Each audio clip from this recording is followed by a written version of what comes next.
Так, мы начинаем нашу трансляцию. Сегодня мы говорим на тему, что такое гештальт-терапия. Гештальт-терапия – это один из подходов в психотерапии. То есть в терапии не, так сказать, не биологической, не фармакологической, да, а именно больше направленной на мозг, на психику человека. Гештальт-терапия, коротко говоря, это такой способ разговаривать с человеком, чтобы он замечал, что с ним происходит прямо сейчас, и досказывал, доделывал то, что внутри не закончено. Слово гештальт, это, по-моему, немецкое слово, насколько я помню, оно переводится как целостный. И иногда у нас внутри как будто недорисованный рисунок. Несказанные слова, недоплаканные слезы, недоделанные решения. Гештальт-терапевт помогает эту картинку дорисовать до конца. Про здесь и сейчас. Важно не только, что было когда-то, а что ты чувствуешь прямо сейчас, когда об этом говоришь. Где в теле напряжение? Какие эмоции поднимаются? Какие мысли приходят? Терапевт все время возвращает. Что ты сейчас чувствуешь? Про ответственность. Гештальт говорит, что это твои чувства, это твои выборы. Не чтобы обвинить, а чтобы человек почувствовал. Я могу что-то менять в своей жизни. Это в моих руках. Как это выглядит на сессии? Много разговоров о чувствах, здесь и сейчас. Иногда игры и упражнения. Например, говорить на пустой стул, представляя там кого-то. Внимание к телу. Что с твоим дыханием, что в животе, груди. F. Perls.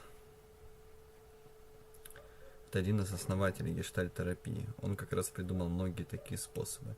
Говорить про сейчас, замечать тело, закрывать незаконченные дела внутри.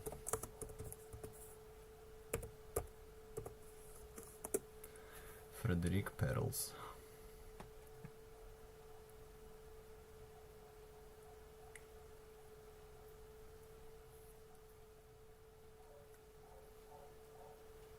Немецкий врач-психиатр, психотерапевт еврейского происхождения.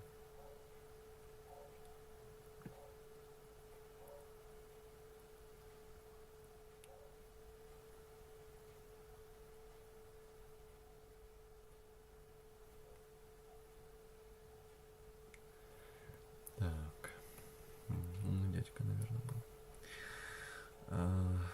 Так. Сессия с Глорией. Three approaches to psychotherapy. Фильм про Глорию. Там 30-минутная сессия Перлза с клиенткой Глорией. В ней есть расшифровки. Мини-кусочек. Глория говорит, что ей страшно и хочется забиться в угол, как маленькой девочке. Перлз несколько раз жестко спрашивает: «Ты маленькая девочка?» Она: «Нет, но чувство такое». Он снова: «Ты маленькая девочка?» Она, наконец: «Нет». И он фиксирует: «Окей, ты 30-летняя женщина, которая боится такого мужика, как я». Это возвращает ее здесь и сейчас, в реальный возраст и позицию. Это очень показательно. Он не уходит в долгие интерпретации, цепляется за то, что она делает сейчас, обнажает защиту, уход в маленькую девочку, и выводит ее в позицию взрослой, которая может брать ответственность. Вот. Собственно, все. Ну, кстати, выглядит это очень все и звучит очень все разумно. Круто звучит. Вот. Кстати, вот эта книга Three Approaches.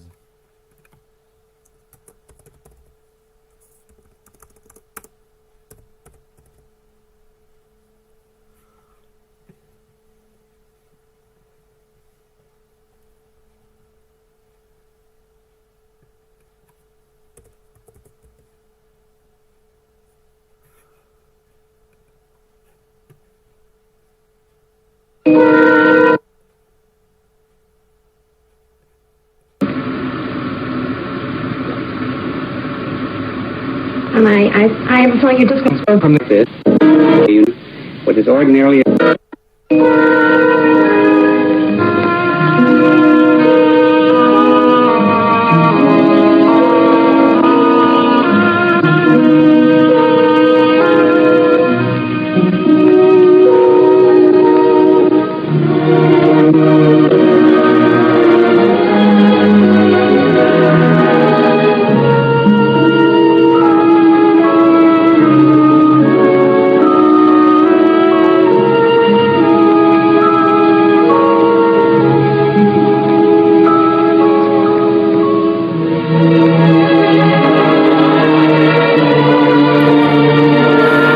gone through it. The following series is a unique effort that allows us to sit in on what is ordinarily a very private therapeutic experience. An actual patient was courageous enough and considerate enough to allow herself to be photographed while actually engaged in therapy with 3 different therapists.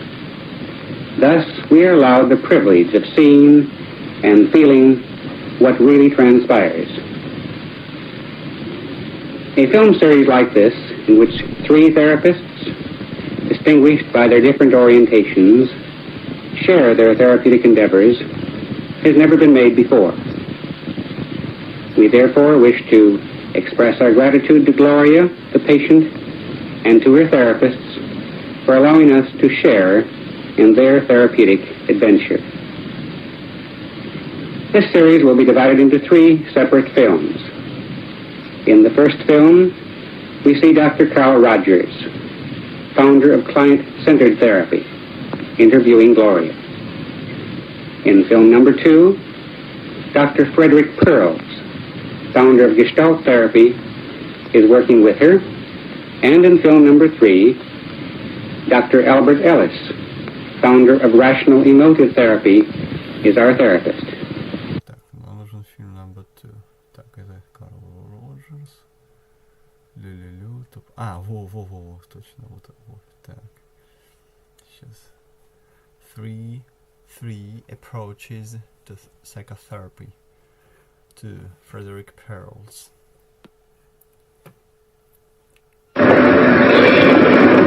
I'm to interview a patient, and I'd like to give you some thumbnail sketch of what Gestalt therapy stands for.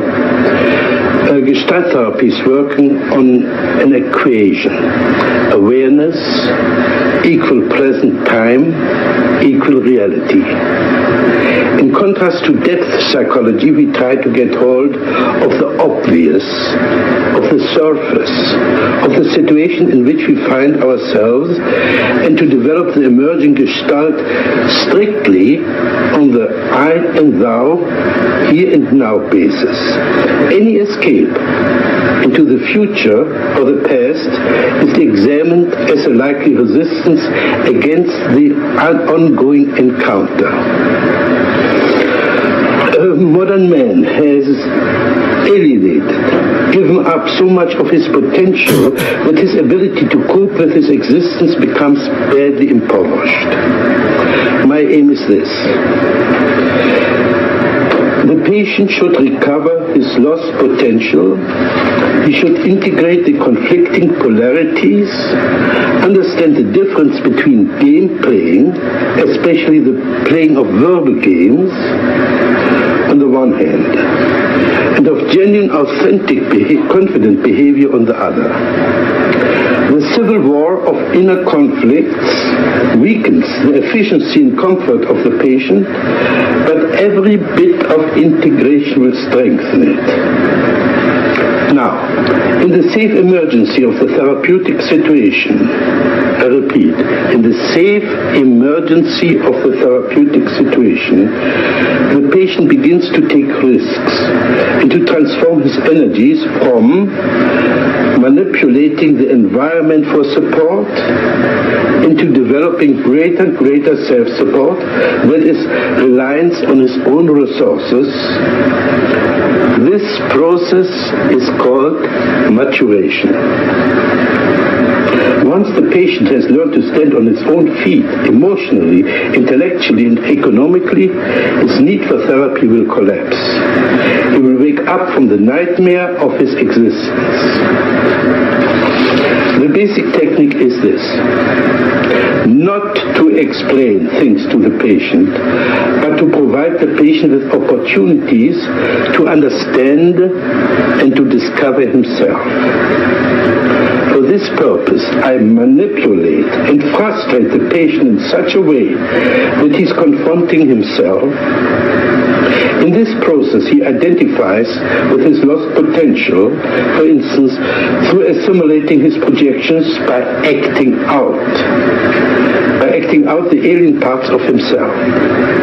Principally, I consider any interpretation to be a therapeutic mistake, as this would imply that the therapist understands the patient better than the patient himself.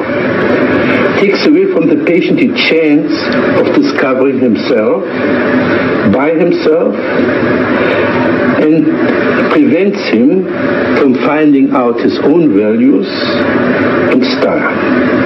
On the other hand, I disregard most of the content of what the patient says and concentrate most on the non-verbal level, as this is the only one which is less subject to self-deception than his verbal pseudo-self-expression. On the non-verbal level, the relevant gestalt will always emerge and can be dealt with in the here and now.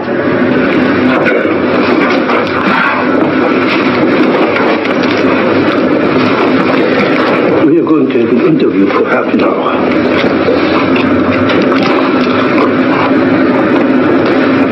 Right away, I'm scared.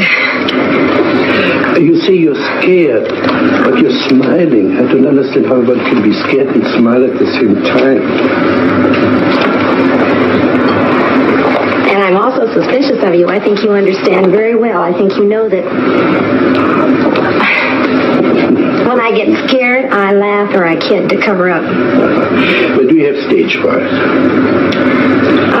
I don't know. I'm mostly aware of you. I'm afraid you're going to have such a direct attack that you're going to get me in the corner, and I'm afraid of it. I want you to be more on my side. I get you in your corner, and you put your hand on your chest.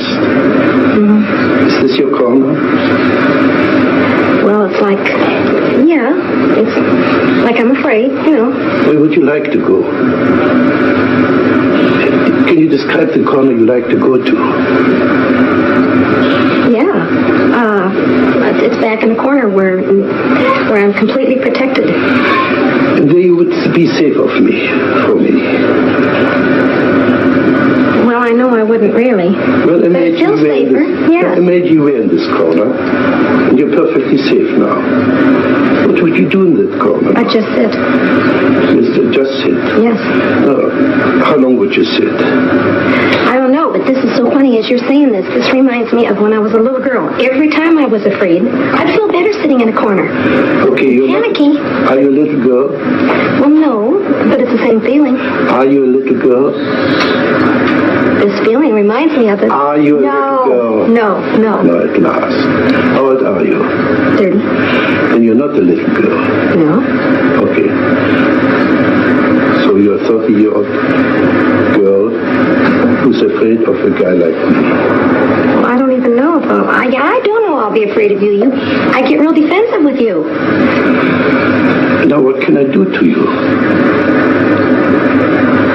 You can't do anything, but I can sure feel dumb, and I can feel stupid for not having the right answers. Now, what would it do for you to feel dumb and stupid? I hate it when I'm stupid. What would it do for you to be dumb and stupid? Let's put it so, like this. What would it do to me if you would play dumb and stupid? It makes you all the smarter and all the higher above me. Then I really have to look up to you because you're so smart. Yeah. Oh, yeah. And butter me up right and left. No, I think you can do that all by yourself. I think the other way around. If you play dumb and stupid, you force me to be more explicit. That's been said to me before, but I don't buy it. I don't believe it. What are you doing with your feet now? Wiggling them. What's the joke now? Oh, I'm afraid you're going to notice everything I do. Gee. Don't you want me? I want you to help me become more relaxed, yes. I don't want to be so defensive with you. I don't like to feel so defensive.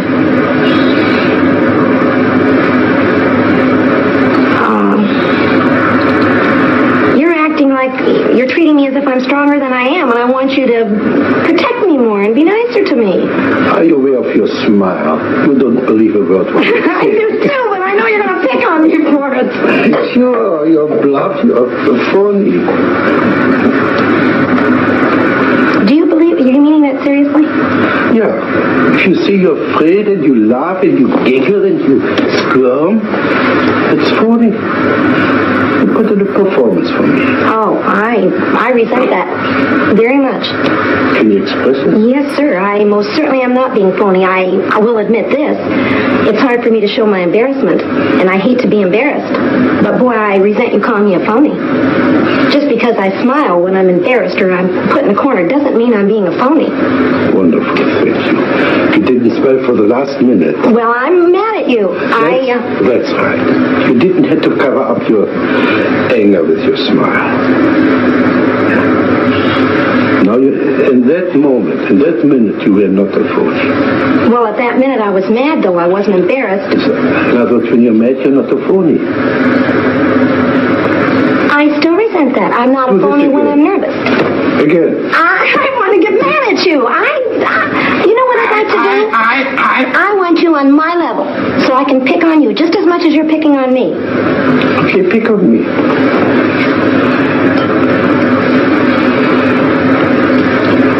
I have to wait till you say something that I can pick on. What does this mean? Can you develop this movement? I can't find words. I want to... Develop this, as if you were dancing.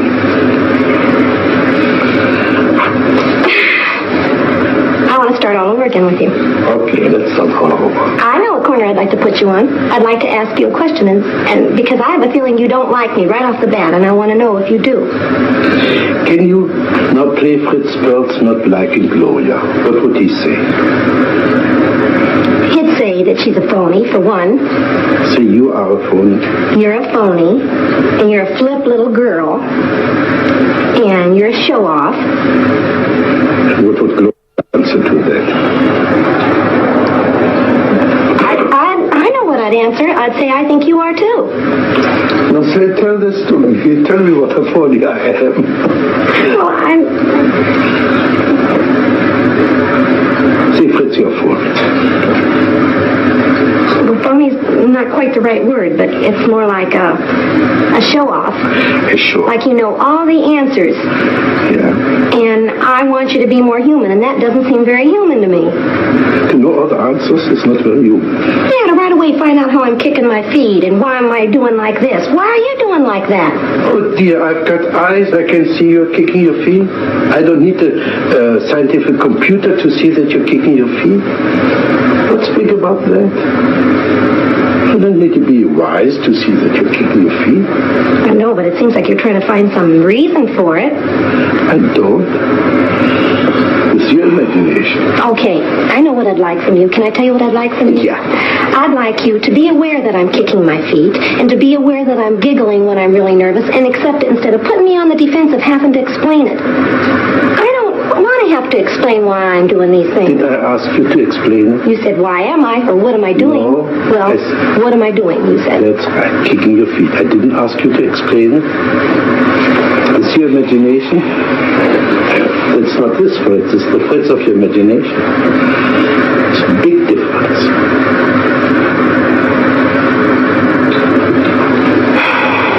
Now do this again. Again. How do you feel now?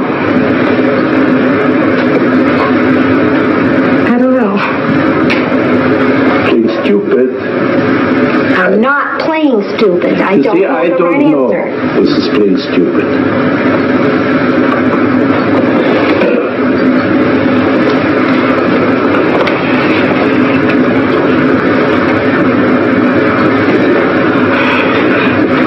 You did something with your hair there.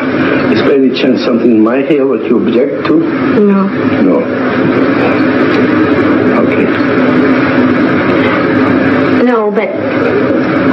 your hair and your features go along with the feeling I had about you earlier. I had a feeling like I'd be afraid of you. And you're the type of person that seems like you demand so much respect, and you're... Please play, Fritz. I demand so much respect. Play this, Fritz, you just saw. Well, you know how smart I am. I know more about psychology than you do, Gloria. So anything I say, of course, is right. Can you say the same as Gloria? Something similar as Gloria. But the same act as Gloria. I demand respect because... I don't know. You don't No, I don't. I identify it with my father, but not me. I don't feel I demand respect. You don't demand respect. No. Sure. As a matter of fact, I'd like more. I'd like you to respect me more. Now you see, so you demand respect. All right, yes. Yes, as a matter of fact, if I could demand respect from you, I would. But do it. Who's preventing you except yourself? Because I feel if I get myself out on the corner, you're going to let me just drown. You're not going to help me one bit, and I know that I can't quite come up to standards with you. What should I do when you're in the corner? Encourage me to come out. You don't have enough courage to come out by yourself. You need somebody to pull little mamsel in distress out of a corner. Yes. So anytime you want somebody to pay attention to you, call into a corner and wait till the rescuer comes. Yes, that's exactly what I'd like. And this is what I call phony. Pardon me? This is what I call phony.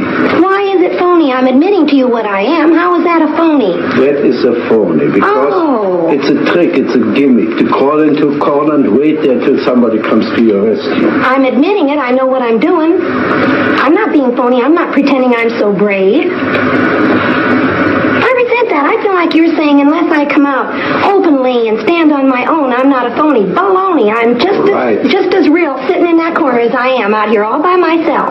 But you're not sitting in that corner. Well, not now.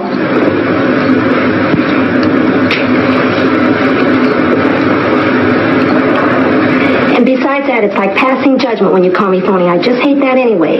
Now we're getting somewhere.